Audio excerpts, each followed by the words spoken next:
Olá pessoal, sejam bem-vindos ao último episódio da nossa série especial de Páscoa, Faz Sua Vida Inovando. E a gente vai continuar trocando ideia, falando de como você pode se tornar um profissional da confeitaria, aqui com a nossa querida Leila, que tem muitas histórias bacanas ainda para contar pra gente. E hoje a gente vai ver na prática como você pode começar o seu negócio, não é verdade, Leila? Receitinha simples, trouxemos algumas coisas, alguns ingredientes aqui. Como que um confeiteiro, como que um doceiro, quando que a gente consegue perceber que ele realmente se tornou um profissional? Quando os clientes já estão à procura, né, em busca dele, do trabalho dele, e cada vez ele vai querendo melhorar mais, e quando a gente gosta, a gente sempre quer estar melhorando na profissão. Na profissão. Mas teve algum momento, algum start assim que você falou, cara, eu sou fera mesmo. Foi o primeiro, vamos dizer, o primeiro casamento, o primeiro evento, eu acredito que tenha sido meio uma surpresa. Mas depois, a marretada, assim, a martelada final pra você falar assim, eu sou uma empreendedora, eu sei fazer doce mesmo, é isso que eu quero. Foi o quê? A partir do número de contratações que você recebeu? Número de contratações. E para mim, em especial, eu fico muito grata, muito feliz quando eu faço o casamento de todos da família. Isso aconteceu várias vezes. Então, casar o filho mais velho, depois o do meio e ó. Quando é recorrente, né? Quando é recorrente, né? E a pessoa vem procurar eu acho que é muito legal, né? Deixa a gente orgulhoso, né? Quando a gente consegue fazer coisa realmente para a família inteira, é sinal de que gostou, né? E tem muitos doces autorais que você inventou, que você criou, que realmente não tinham desde a época e hoje em dia continua, né? Por exemplo, o do limão siciliano, né? Alguma coisa meio especial, né? Mas tem alguma assinatura nos doces, assim? Algum detalhe diferente em todos que meio que mostra a sua característica? Eu acredito que assim, que as pessoas já sabem quando é a nossa mesa de doce, porque eu jamais clássica, né? Meus doces não são nada exagerados, as decorações não são exageradas. Então, eu acredito que os clientes que já nos acompanham, eles sabem quando é a nossa mesa de doces. Hoje você tem uma equipe grande, mas quando tem os casamentos em geral, às vezes tem mais de um no dia, por exemplo, né? Mas você faz questão de estar no máximo que você pode? Quando eu não consigo, eu tenho minha irmã. A Lígia, ela vai passando nos eventos. Porque às vezes tem casamento fora, quando é fora, normalmente eu que vou. Você vai. E ela fica aqui. Então, normalmente ela passa em todos, porque a gente gosta sempre de dar aquele... Mas e o detalhe de você, quando é um casamento fora, você vai por quê? É por conta de quem te contratou gostaria que você estivesse lá ou não tem importância? Não, eu vou, porque assim, como é um casamento mais longe, eu prefiro ir, eu sou muito assim, organizado nas minhas coisas, eu gosto de verificar. Se eu for, não vai dar errado. Eu olho, aí eu sei como eu quero as peças, sabe? Entendi. Na mesa, como eu gosto a posição das peças da mesa, eu prefiro, porque aí mesmo nesse caso, minha irmã não consegue ir depois pra dar uma verificada. Mas a Lígia, no caso, que acompanha, o que meio que, não que substitui, mas que faz o trabalho junto, com todo esse tempo de trabalho de mais de 15 anos, né, de festas e tudo, tem alguma coisa da Leila na Lígia na hora de organizar, ou se realmente é mútuo, assim, né? Eu acho que a gente aprende uma com a outra. Na verdade, é a empresa, é eu, o Fábio e a Lígia. É muito parecido, sabe? O detalhe das coisas, sabe? O menos é mais. A gente é muito nessa linha, né, Rê? Do menos é mais, sabe? A gente, né, vocês que estão acompanhando aí, estão vendo o nosso Mise en Place, o que a gente vai fazer? Nós vamos fazer brownie. Vamos fazer brownie. Eu sou um cara apaixonado por brownie. Os meus me conhecem geralmente. Quando eu passo em algum lugar e eu vejo que tem uma palha italiana, que tem um brownie, eu sei que distribuir a palha italiana, mas os meus são os brownies, realmente. Eu sou apaixonado, tem algumas marcas até prontas que a gente vê no dia a dia, né? Que não são caseiras, que eu acho mais gostoso, né? Parece que tem alguma coisa, né, de casa mesmo, quando a gente compra um doce caseiro, vamos dizer assim. Eu sou um apaixonado, então hoje eu vou, na prática, realmente ver se tem muita diferença do que eu costumo consumir por aí, porque a gente vai conhecer hoje aqui, né? Vamos começar? Vamos lá. Então vamos lá. Preparamos o Mise en Place aqui. Primeiros ingredientes. É lógico que tem muitos outros, né? Sim. Chocolate e tudo mais, manteiga. Mas a gente começa... Por que a gente começa com esses daqui? Isso, nós vamos começar com os ovos. São 4 ovos inteiros, açúcar mascavo e açúcar refinado. É super importante misturar? Ou existe a possibilidade de, por exemplo, usar uma só ou não dar um sabor especial? Então, além do sabor, é a coloração, né? O açúcar mascavo, ele dá uma coloração. coloração, né? Gosto de usar na comida também, tá? Também, né? A umidade do brownie é diferente se você fizer só com açúcar refinado. São 4 ovos inteiros, são 100 gramas de açúcar mascavo e 50 gramas de açúcar refinado, tá? Não. Nós vamos usar a batedeira com a raquete. Certo, que é um misturador. Isso, porque se você utilizar o globo, ele vai ficar com o aspecto de um bolo, e não é isso que a gente quer, a gente quer um bolo mais denso e mais úmido. Então é a raquete que nos traz isso. Ou então, se a pessoa não tiver batedeira, ela pode fazer na mão. Na mão, é mais fácil. Melhor do que uma batedeira realmente com fuezão, né? Ou com aquele globo, eu não indico, porque vai dar diferença na estrutura do brownie. Na verdade, nós já estamos começando aqui com detalhes peculiares, né? Simplesmente a pessoa acha que tem uma batedeira que ela vai fazer, ou então a primeira coisa que a gente faz quando a gente quer bater alguma coisa é pegar o fouet, né? Sim. É pegar o fouet. Aí a gente vai deixar ele talvez meio aerado, isso, né? E não é a ideia do brownie, né? Então vamos começar. Mudar a estrutura do brownie, né? E vou te ajudando aqui então. Tá certo.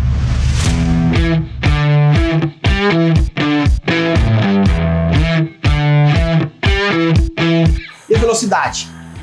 Eu coloco na velocidade média. Tem importância com a sua experiência? Já viu que... Eu já fiz na velocidade mais rápida, eu não gostei. Gosto de fazer mais... De fazer na velocidade média. Mais uma dica, mesmo, né? Porque assim, é muito rápido, né? Essa questão de bater o ovo com os açúcares é bem rápido. É bem rápido. É só mesmo uma homogeneização, uma mistura mesmo, né? E o próximo passo?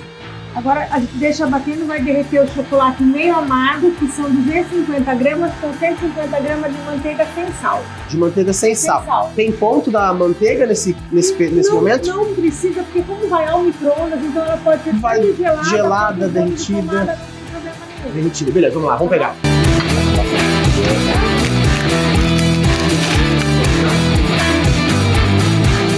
Posso colocar aqui? Pode, por favor.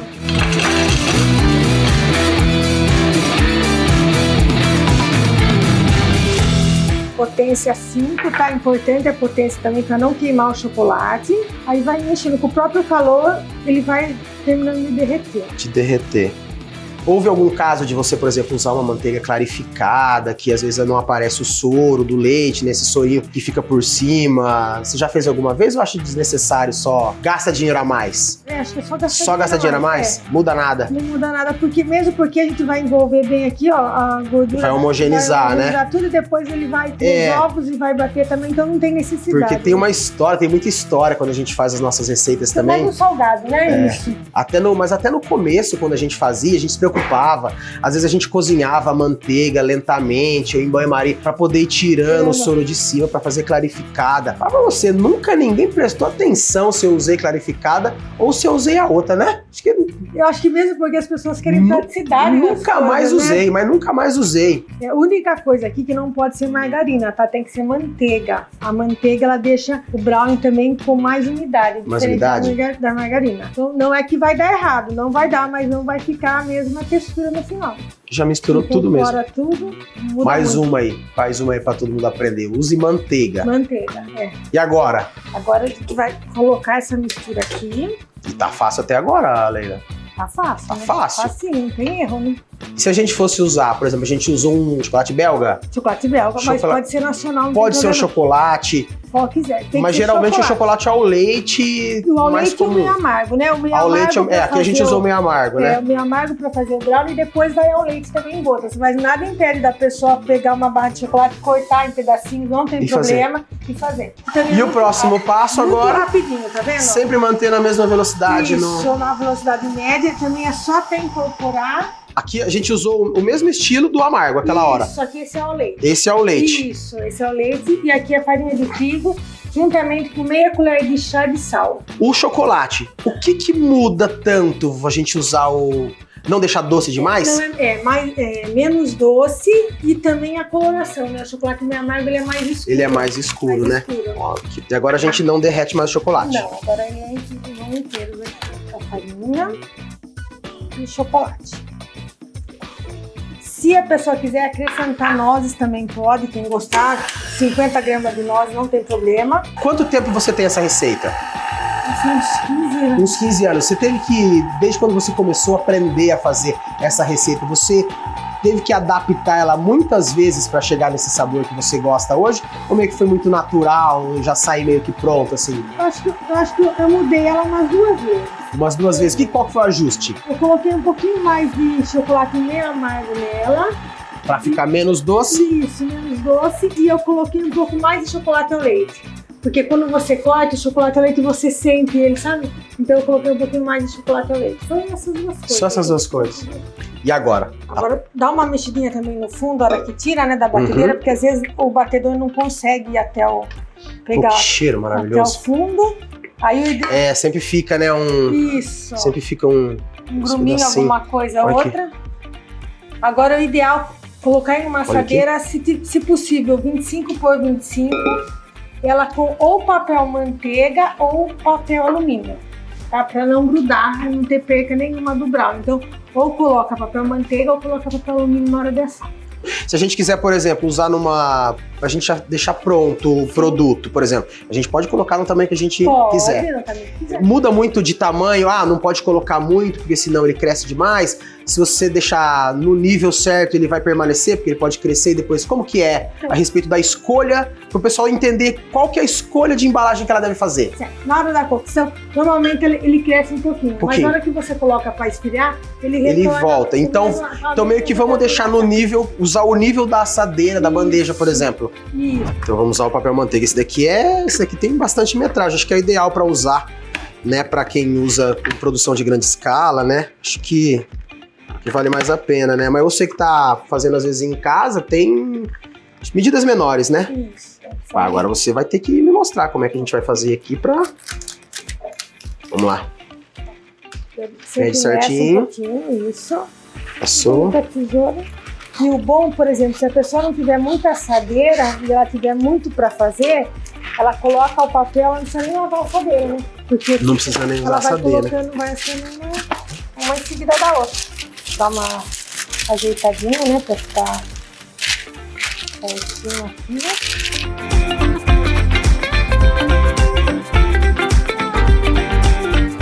E agora? 180 graus, em média 15 minutos. 180 graus, já deixar ele pré-aquecido para não correr o risco dele ganhando temperatura durante? Isso. Então vamos lá. E é claro que a gente trouxe algumas bandejinhas especiais. Essa daqui é a DSM com tampa PET e aqui a gente tem a D12 também com tampa PET. E as duas a gente tem ela também com tampa de papel. E aqui a gente vai demonstrar também, a gente deixou um pouquinho de receita pronta aqui pra gente mostrar como a gente pode fazer isso aqui e ir direto pra você fazer, para você fazer o seu dinheiro, pra você começar o seu negócio, que não gruda também. Não gruda também. Uma receita dessa, sei lá, não tenho ideia de quantas bandejinhas dessa aqui a gente consegue, mas enfim, já é uma receita para você começar o seu negócio mesmo. Vamos mostrar pro pessoal também? Vamos lá. Então vamos embora. E aqui a gente vai manter sempre aquele esquema da mesma altura. E aqui eu vou deixar um pouquinho menos, porque depois eu vou fazer com um ganache de chocolate ao leite. Vamos finalizar. Legal. Vamos colocar numa pequena então? Vamos colocar numa DSM aqui então. E uma coisa que eu acho legal dessas bandejinhas com tampa PET é que quem vai comprar, por exemplo, já consegue ver o produto, né? O alimento aqui dentro já certinho.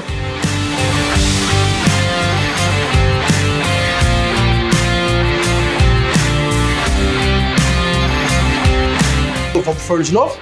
De novo. É claro que a gente tem algumas coisas prontas aqui já. Dando de exemplo como a versatilidade que a gente pode ter com os produtos, essa daqui a Leila fez com o papel alumínio. Para mostrar que dá para fazer no alumínio também, que não gruda também. E um outro formato que vocês podem variar aí na hora de fazer os seus preparos com o papel manteiga. As bandejinhas já prontas, no mesmo formato que a gente usou e que não gruda nada mesmo, né? Não gruda nada mesmo, acho que dá pra perceber aqui que não tá grudando, né? E ó, desse jeito que tá aqui já é um brownie pra pessoa começar o negócio, pra começar a trabalhar, enfim. Mas é claro que a Leila ia dar um upgrade nessas partes aqui, né? O que a gente vai fazer? Nós vamos cobrir um com brigadeiro de leite ninho, né? E o outro a gente vai fazer ganache de chocolate ao leite. Isso é pra agregar valor no produto. Exatamente. Ficaria com esse aqui. E esse daqui que a gente tem essa casquinha por cima, com a cara do brownie mesmo que a gente vê por aí, tá? Diferente desses que estão com o chocolate ao leite aparecendo. Isso. Qual que foi a... É que esse daqui eu coloquei o chocolate depois. Eu não misturei na batedeira. Você só jogou o creme e salpicou ele por cima. Isso, esse Legal. aqui já tá envolvido Vocês entenderam? Aqui tá o brownie com a mistura toda feita na batedeira. E aqui tem a mistura sem aqueles confetinhos de ao leite misturados junto na batedeira, salpicados por cima. Isso. Depois de pronto o creme. Vamos falar não em valores, mas em percentagens. Se a gente faz um detalhe como esse num brownie, a pessoa, né, o empreendedor, o futuro empreendedor, agregaria o quê de valor nisso? 10%, 20%? Em cima de um produto mais simples, por exemplo? Chega até 30%. Até 30%? Às vezes um detalhezinho, né? Uma cerejinha do bolo é agregar o valor em cima de um produto que já seria simples, de repente ficou super incrementado, né? E essa é a parte que eu disse que é interessante de a gente usar essas bandejinhas com o acidente com tampa PET. A gente pode deixar a nossa receita lacradinha, fechadinha e bem fácil para o consumidor ver o que a gente tem dentro. Fantástico isso aqui, não é? Essa é uma dica de sobremesa, inclusive a gente... Sobremesa. Teve bastante em datas comemorativas, né? Natal, Páscoa, Dia das Mães. A gente vai fazer uma taça de brownie. Vai brownie, vai brigadeiro, esse brigadeiro cremoso de leite ninho, aí vai morango, aí vai ganache de chocolate ao leite em cima e morango. Tá, estão preparados para ver isso daí? Eu tô. Então vamos. Aqui, ó, eu que tô montando, não é nada. Ó, já colocamos uns quadradinhos aqui. Agora a gente vem com o brigadeiro de leite ninho, né? Um ponto cremoso, não pode ser um ponto de doce para enrolar, tem que ser um ponto cremoso, tá? Esse tamanho é um tamanho de sobremesa que a pessoa levaria para casa? Sim, e serve em torno de 8 a 10 pessoas uma taça dessa. Não vou tirar a Páscoa não, mas é melhor do que o ovo de Páscoa.